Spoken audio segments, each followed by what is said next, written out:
Hello and welcome to the Growing Green podcast. Your host, Jeremiah Jennings, is the owner of Growing Green Landscapes in Birmingham, Alabama, and has a passion for growing the entrepreneurship community for those who are young in business. Being a business owner isn't easy, especially in the early years, and that's why in this show we dive into a wide range of topics covering all the challenges small business owners deal with. Even if your company is generating $1 million or more, the stories from our great guest and Jeremiah's own firsthand experiences will propel your business forward. And now, here's your host, Jeremiah Jennings.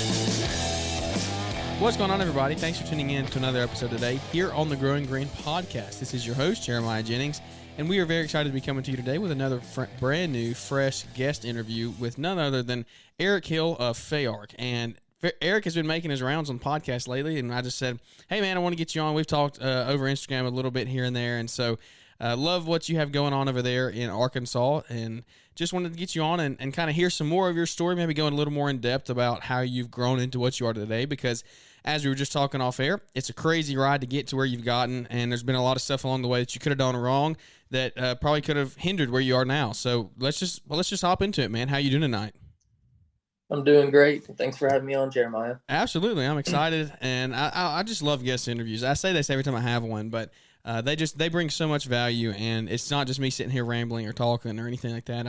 I love the conversation that we get into going back and forth, and I think it can be a really, really big benefit to the listeners out there. So, Eric, why don't you just go ahead and give us the short version of, or actually give us the long version of how you got started and kind of the steps along the way to how you've grown into what you are today. Because, like you said, you've had some challenging times. You've had a lot of stuff that's helped you get to where you are, and I guess let's go forward before we go backwards. Where are you at now? And then let's go over the story on how you got there. So, I've got 4 crews, 10 guys right now, landscape installs, flower bed cleanups, 225 or so properties for maintenance. Property number doesn't matter, but yeah, I've got four crews of my own. Then I sub basically one whole crew for mowing, and then sub a couple other guys just for different services and stuff. And you're what, 21, right? Yep, 21. Yeah. So, okay, so for the listeners in, and you're like, if you haven't heard Eric's story yet, you're like, how on earth does he have that 21 years old? And that's something that I know I would have said 2 years ago, or really even if I hadn't heard your story now, I would say that. Like, what has he done to get here? Because you've obviously had to make some big steps along the way. There's been a lot of stuff that goes into that. So now let's backtrack. So we know where you're at, and now let's go over the story of how we've done this. How have we accomplished this great feat? You're not done yet, but you're doing pretty good to be 21. Mm-hmm. Yep. So I started it my junior year in high school just for some side cash through school and everything. Didn't really think of growing. I didn't even think I was going to be doing this full time. Yeah. I just wanted a regular job. And so I grew it, and I got a couple old ladies, and then I mowed some rentals and stuff for my now father-in-law, and just kind of mowing with a buddy, just thinking we were making really good money. And so I bought a trailer, rented my dad's mower that first year, and bought weed eater blower and everything, just the simple stuff. And got up to 10 or so yards that first summer. Yeah. And then, so fast forward to my senior year, that spring, I just started off with 15 or so yards, just mowing those on Friday, Saturday, whenever. Honestly, whenever. I was dropped out of a college class to keep up with it, just mowing whenever I could because I had baseball still. And excuse me, and just kept growing it, just marketing the whole time while I was doing it. Door hangers, business cards, magnets, anything I could do, social media, I was doing it. I didn't really think too much about growing, getting into a full-time business until I'd say I graduated. Okay. And once we were probably up to that 50 property mark right then, mowing 3 to 4 days a week, and then landscaping or whatever on Friday. So you had a full-time job at that point, essentially. You probably didn't even know it, but you really did. Yep. And so Yeah, and then I had wrist surgery that fall, so I just kind of coasted through the rest of that fall, just having subbing all my yards to a good buddy of mine, just to get through them all for the year. And once I got over that, I decided I was going to take it full time instead of going to work for my dad and his electrical business. And so that winter, I mean, did the bare minimum. I was still living at home, didn't really have any bills or anything, so I didn't have to like spend a bunch of money over the winter. So I just kind of floated, did what work I could. And the start of 2020, I mean, ended 2019 with 50 yards or so, and then started 2020 we were up to 90. So wow, we grew quite a bit. From a lot of it was Google My Business and just door hangers and neighborhoods we were already in. So we just let me stop you right there. Marketing.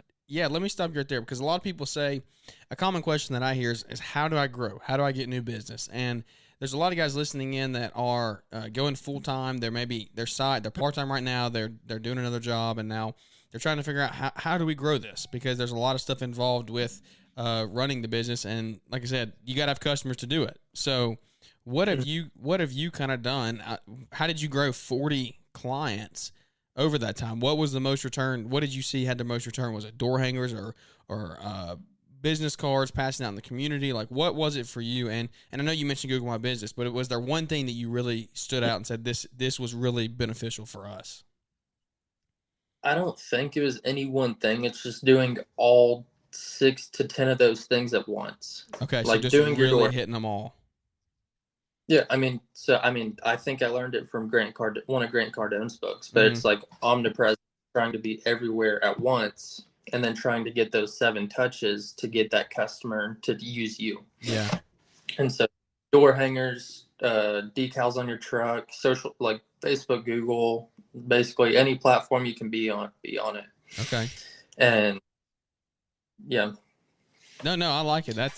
That's good stuff, because that's one of the most common questions we get is how do I grow? How do I get new clients? So what you're saying is it wasn't just necessarily picking one. There wasn't one magic thing in there. It was just hammering down on all of them at once and really just hammering your presence and making yourself known. Mm-hmm. Yep. Okay. Well, continue. I didn't mean to interrupt you. I just wanted to hit on that real quick. So you did that, you grew, and then what's next?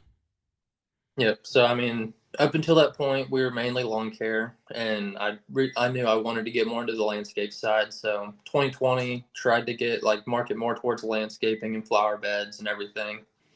And it was me and 2 guys at that point. We'd mow Monday through Thursday, all 90 to 100 properties or so. And then after that, we would landscape on Fridays. And then, I mean, that whole year we were just slam packed. Yeah. 4 to 6 weeks out work. And so did you go ahead. I mean, we grew pretty quick. Didn't really seem like we grew a ton that year, but I know we did because we were all. You were what now? And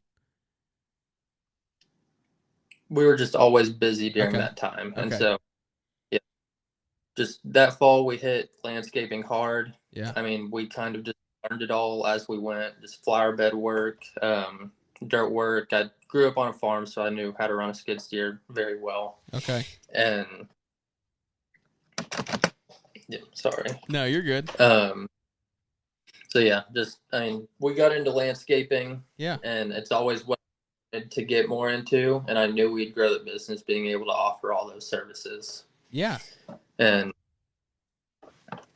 so that was. No, go ahead. So that was 2020. Yeah. Just me and 2 guys in one truck, just trying. I mean, we were maxed out, but I did not want to grow to a second crew that year. I didn't even think about it. I needed to get a couple solid guys, and we just needed to get work done. So what did you do? So you said you are doing the landscaping now, and that's kind of what you want to do. Are you wanting to transition to that fully, or you want to keep yourself doing landscaping? How you want to grow that service? I mean, we've grown it. I mean, I personally I enjoy the landscaping more, even. I'm not in the field hardly at all. Yeah. But we can offer a lot to help other customers like builders. Just when you're mowing someone's yard, hey, can you do this, clean up this flower bed? Hey, can you install these plants? And so it just expanded our service offering. It's more profitable. But I don't ever plan on getting out of the maintenance, even though it is the lowest profit margin service we offer. Yeah. I think I was listening to one of your episodes on maybe it was with Alex Kirby on Down to Biz or something, but was it you that said you're mainly doing it now for marketing purposes? Did you say that, or was it somebody else? Yeah. I mean, I don't think I said that, okay. But I mean, is that a good reason for you? Yeah. Yeah. Okay.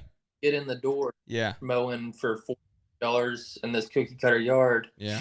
And it's just all sod. Hey, can you do all this landscaping work that we want done? Yeah.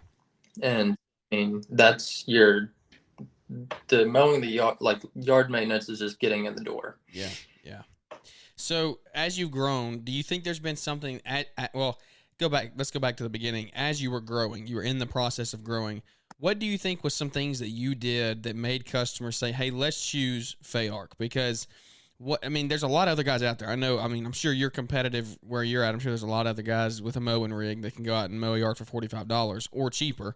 So what do you think you and your company did the right way to sell yourselves, or I don't know, not sell yourselves, but make yourself come across to the customer as, hey, we're going to be the best service you offer, the best service you can get, and we're gonna do the best we can to help you out. What were principles along the way that you used in growing and scaling, especially now that you've grown to where you have other guys in the field? Have you kept that quality up? Really fast communication with all of our customers. Okay. Like we don't do the best work. Like I think we did better work than when I was in the field. Yeah. I mean, we still work, but there was a lot more detail in it when I was still. I think that's the way with anybody's company. When the owner's out of it, the work's going to decrease just a little bit. Yeah, but I mean, you communicate with your customers. You set up the expectations of what service you're going to provide. Try to be consistent with your service times. I mean, it's not going to be spot on every week because things come up and weather and all those things, but just be consistent and just communicate with your customers where they don't expect one thing and you give them something else. Yeah. Yeah. 100%. What systems have you used along the way to help you grow? Did you just start like pen and paper and then adapt you use Java, right? Yep. Okay. So tell me the story and the process of kind of getting into that and adapting into using that software.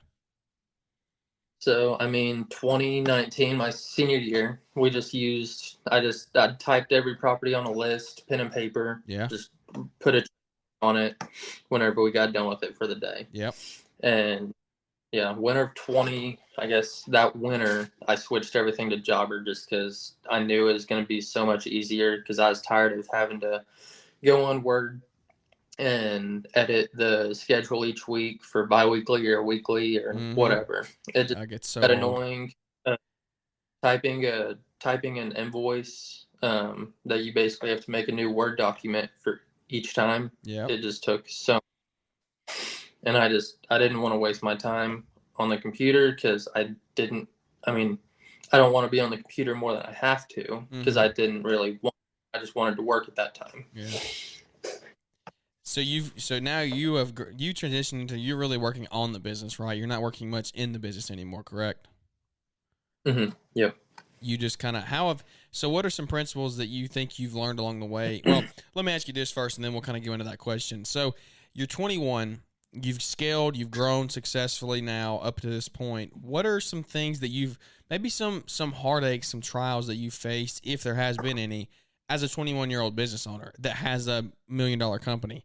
Because there's not many of you out there. Let's just be honest. There's not many of you out there. And if there are, not everybody knows about them. So, I'm 22, so I'm pretty young too. And we don't have a tenth of what you're doing there. But I know there's been times where I'm like, what do I do? Like there's some stuff you just don't even know. You didn't go through a full college business class or anything, did you? No.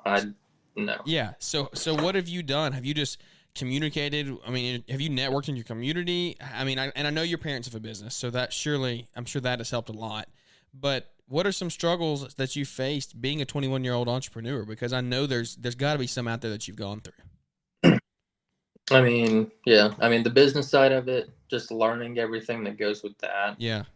I mean, a big part that frustrated me at first was just like trying to finance equipment, and just Yeah, because that's like good. I didn't grow this cash only. Like, Yeah.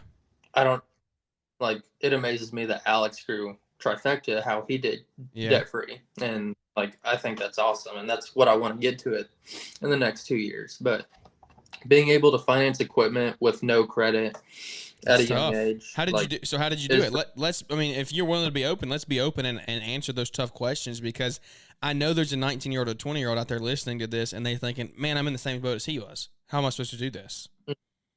Yeah, I mean, I co-signed on my first mower with my dad, and then I mean, I bought my first two trucks with cash. They were both older, used, but I mean, it's a work truck. It's what we used, and it got the job done. Yeah. But I always tried to save as much as I could because I knew I had that next purchase coming up. And I couldn't like just go finance anything. Yeah. And I think once I got my first truck, like I put like 50% down on this $30,000 truck. I thought I was financing like a ton of money at that time. And I paid it off as quick as possible because I have a decent relationship with my banker. And I was like, well, like, I think if I can pay this off quicker, and it'll show, like, I bank there. So it'll show that, like, I can get this paid off quicker, because that next year I went and bought 4 trucks and had to finance all of them. Yeah, that's a big step. And then, like, just sending them, like, my balance sheet, like, my net worth, like that statement too, just to like try and build trust with your banker, because I mean, I just didn't have the money to do it all so quickly. I had to use. Yeah. No, and I think that's a popular thing that people go through is I mean, I don't know. Everybody has a different opinion. Like you said, Alex grew his debt free. A lot of people have leveraged debt. Sounds like you have as well, and it's really helped you scale. But you got to be smart. Mm-hmm. So how did you? What kind of gave you that drive to pay it off fast, to be smart with the debt? Because a lot of people can just go out and rack it up and not realize what they're doing. Was it just wisdom from your parents, or things you read in a book, or what kind of helped you do that? I mean, I've gone through Dave Ramsey's stuff, and I agree with him on most things. It was good debt. I had to use it and able to grow. I would not have grown this quick without it. Like, I know that. So I didn't like having all these payments over me. So I've paid off everything as quick as I can. Wow. And I mean, we're not done yet, but I mean, we've paid over half of it in a year, just because I want to be intentional and not being over leveraged, especially with the way the economy is going at this rate. That's right. So what are you doing? Since you went there, let's kind of ask about it if you don't mind. What are your plans heading into this? I mean, we've never, this is a conversation that I like having with people around my age, because ever since we have been in business for ourselves, we've had a booming economy. Like, we've never had to face any really hardships when it comes to creating work and getting new work. So how are you setting yourself up, if any changes you're making, how are you setting yourself up to kind of weather the storm coming in the future with keeping your guys busy and keeping work coming in? Are you trying to keep going the mowing route, because that's more like recurring, and kind of just what are you doing there? I want to grow our commercial service accounts, because they're 12-month. Yeah. Better 12. We're still going to try and grow our mowing, but continuing to market. We're expanding our service area some, just because 30 minutes from here, we have 2 or 3 cities that we could get a lot of work in. So we're expanding our service area, continuing to market a lot, and just being trustworthy, communicating with our customers about everything we have going on. Because, I mean, if you communicate, you do a great job, they're not going to fire you 95% of the time. Mm-hmm. And I mean, I'm I've had a couple people ask to switch to biweekly, and I mean, I'm just being lenient with them because I know it's because of the economy and what state it's in, Yeah. and will be. So I'm not gonna say, oh, well, we don't do any biweeklies. You're not my customer anymore. Like showing your customers grace, Yeah. and because I mean, if you choose, you would want your service provider to do that as well. I 100% agree. So we talk about raising our rates all the time, and especially in times like this, and I agree with that 100%. You should be raising your rates. You should be charging. I mean, if fuel goes up, skyrockets, you got to make your money. You got to make your profit. But I think you made a good point there that needs to be talked about more is you have to also consider the customer, because the 90% of the customers that we service, at least in my business, are W-2 employees. They're not getting a raise for the inflation that's happening. They're not making any more money. Their financial hardship is just getting even harder. We can increase our rates. We can make more money to adjust for the inflation. They can't. So you got to be very careful. I like what you said there of, you have to take their financial status into consideration as well. Yeah, I mean, I thought about raising my prices again this spring, Yeah, and I didn't on it. I did it this winter. I think it's good enough for now. yeah, I mean, we're still making money on them. Like yeah. we might not be making quite much, but we're taking care of the customer. We stick like whatever the economy brings. It's like I think they'll stick with us. We just taking care of the customer and not just being like, oh, got to raise my prices more because everyone else is. Yeah. Like they more lean these next couple years with your finances. Take care of your customers, and then once you get out of that, you're going to be able to grow so much more because you have all these customers referring you like, hey, they took care of me, like they adjusted to my situation due to XYZ. I think they're really great people. You should use them as well. That's right. Yeah, I mean, it's better to take a little bit less money than just lose the customer totally when you're going into where we might be looking for work in a little bit. You don't. I mean, I don't know. We don't ever know what we're going to be facing in the next 12 months to 24 months. I'm not an economist. I'm not a politician. I don't know all that stuff. I don't keep up with it that much. I'm just saying, from what we're seeing just in prices and inflation alone, it's not looking too hot. So I really like what you said there. And let's also talk employees real quickly. What are you doing to kind of keep your guys and bring in good guys? I think I heard you say you have some guys that are referrals from other employees that you've had and things like that. So, and also in that answer is, do you offer any type of benefits package or anything like that yet?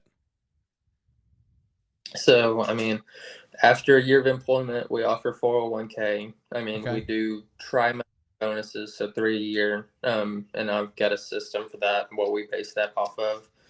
And then, I mean, it's just taking care of your people. Like, don't be like if they're late or if they have to miss a day. Oh, I've got a doctor's appointment or whatever it is. Yeah.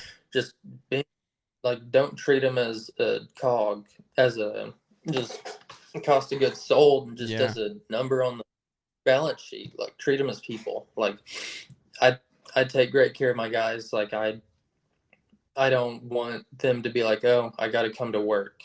Yeah. And like I want them to enjoy it. I want to treat them how I'd like to be treated if I was working somewhere. Mm-hmm.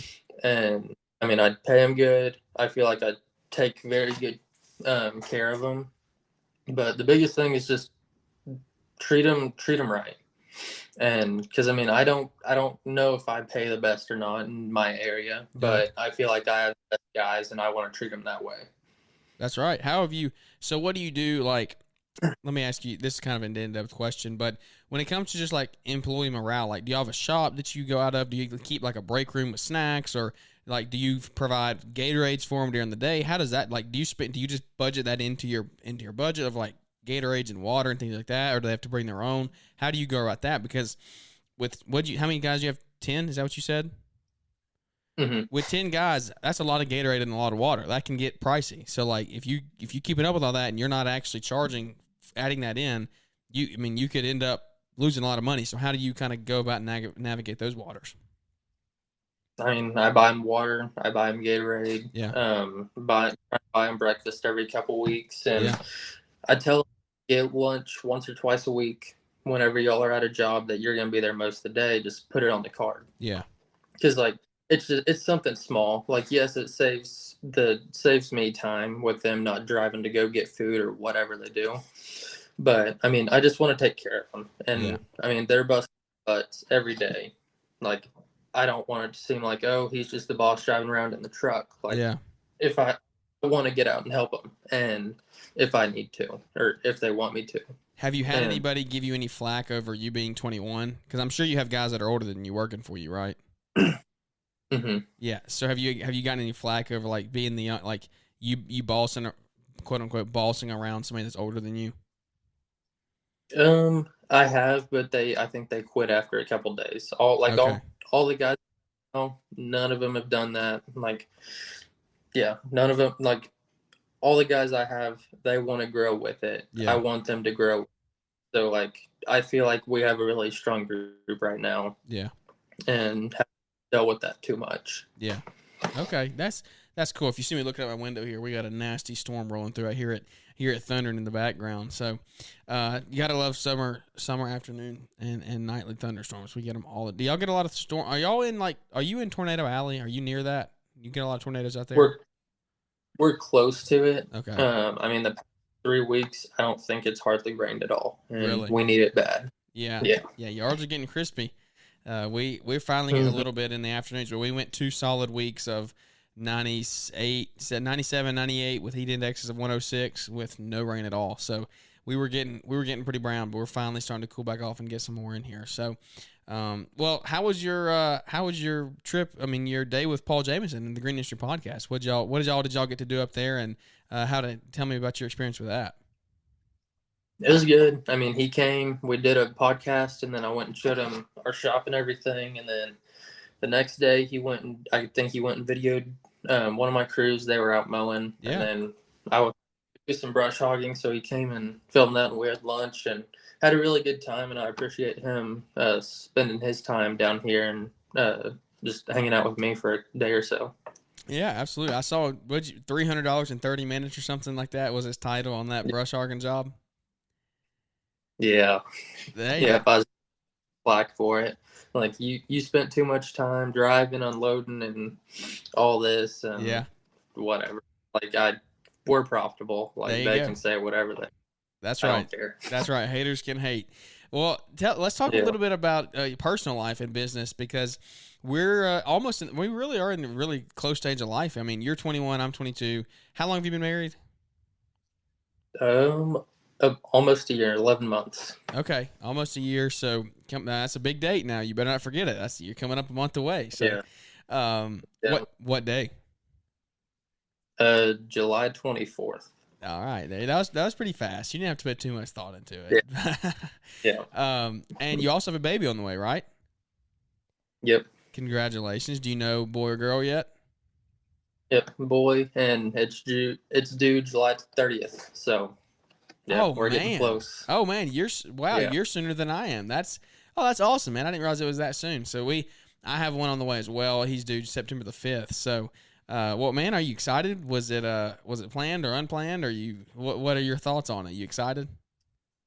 We didn't plan it, but I mean, God did, and we're super excited for it, ready for him to be here. And yeah, it's an exciting time. You got the nursery finished up yet?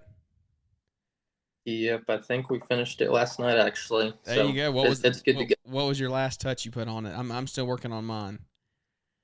Another shelf and then hanging pictures. See, that's what we're at. I got to catch up. You got me beat.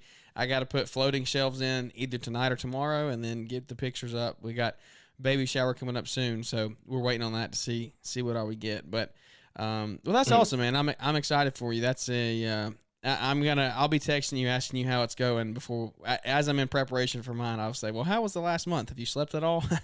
But I know, right? I know. Do you have any kids in your family or anything? Have you been around kids much? Not babies. I've got a niece and nephew, but they're 5 and 9. So yeah, okay, I haven't really had to deal. Yeah, you were still pretty young when they were babies then. Yeah. Yeah. Well, that's exciting. I'm happy for you, and I know it's gonna be a really fun time. And that's soon. That's like a month. That is literally like a month and 2 days away. So you're almost to those weekly baby appointments, aren't you? What does that start next week? Yep, it does. Yep. I know how it goes. We just had ours today. We're still going every 2 weeks, but it'll be here.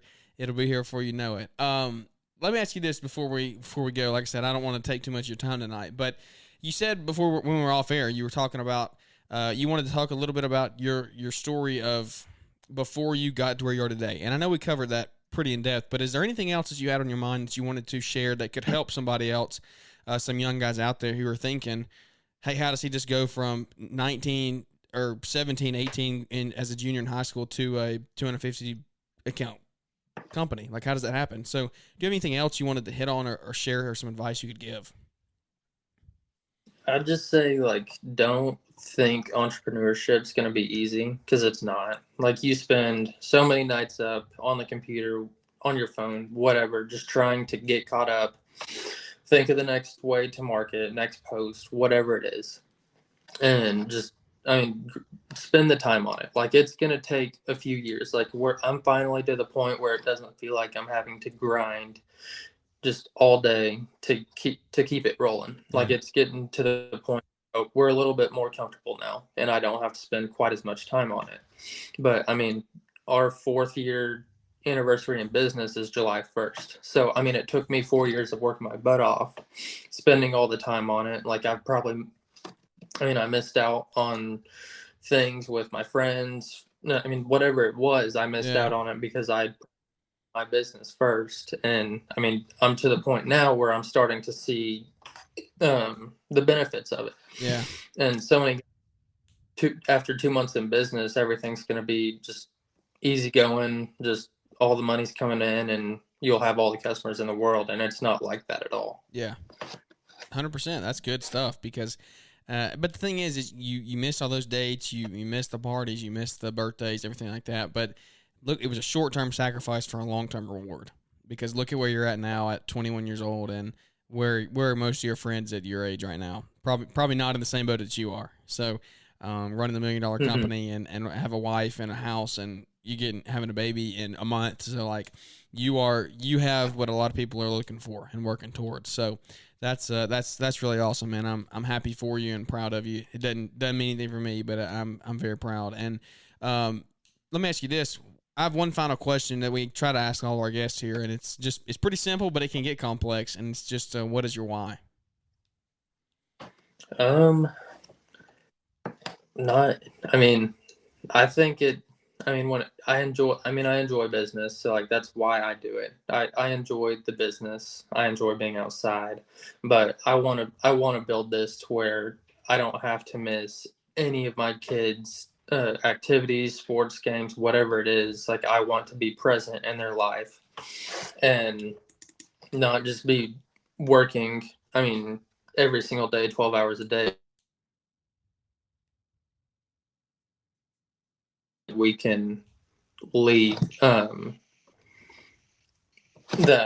we can do whatever we want and not just be stuck in the day-to-day grind 50 or 60. Like, I want to be able to do whatever we can, and just live a free life and not be stuck to work all the time. Yeah, that's good stuff, man. That's the dream. That's what you're working towards, and it's really awesome to see that you're on the fast track there. It's taking you a while to get here, but you're heading there pretty quickly, and I think you're going to get there before you know it. So, any parting words of wisdom, or is that all you got for tonight? I think that's all I've got, but just thank you for having me on. I really appreciate it. Absolutely, buddy. It's an honor to get you on, and we'll be praying for you that everything goes well in the next month, because I know it's a scary time, and it's exciting, but it's scary, but it's going to be super rewarding. So thank you for coming on and spending your time with us tonight. If you would you just leave us those ratings and reviews, because they really do help us, and they mean a lot and help us grow the show. So without any further ado, again, I'm terrible at ending these things. I'm getting better, but I don't know. I'm not anywhere where I need to be, but we look forward to catching up with everybody here on the next episode. Thanks for tuning in to the Growing Green podcast. It is an honor to have you listening, and we hope you receive valuable advice to help take your business to the next level. Don't forget to follow the podcast so you'll be notified when our next episode drops.